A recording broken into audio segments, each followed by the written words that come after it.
Bonjour, je m'appelle Mustapha Benkhalfat, je suis directeur du groupe PGE-PGO, donc qui inclut la prépa PGE-PGO et Jobtimis qui coach pour les entretiens d'embauche.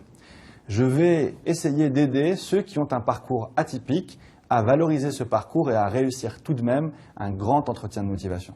Alors 5 conseils lorsqu'on a exploré les chemins de traverse.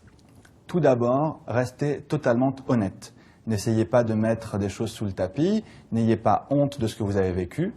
Les recruteurs ont distingué votre CV et donc ils portent un intérêt à votre candidature. Deuxième conseil, même si le chemin qui vous a mené du point A au point B n'a pas été une ligne droite, montrez que ce parcours vous aura été utile et que vous avez pris un maximum de recul. Troisième conseil, restez toujours positif. Ne vous excusez jamais d'être là. La personne qui va vous embaucher peut-être au sein de son entreprise espère en vous enrôlant que vous ameniez de la fraîcheur, de l'enthousiasme, de l'envie. Et donc en parlant du passé, si vous êtes négatif, si vous êtes un peu gris dans vos descriptions, eh bien vous allez calmer les ardeurs du recruteur et le futur qu'il va imaginer avec vous ne sera pas aussi extraordinaire qu'il pouvait l'espérer avant le début de l'entretien. Quatrième conseil, expliquez vos choix, expliquez votre démarche, expliquez pourquoi vous êtes là.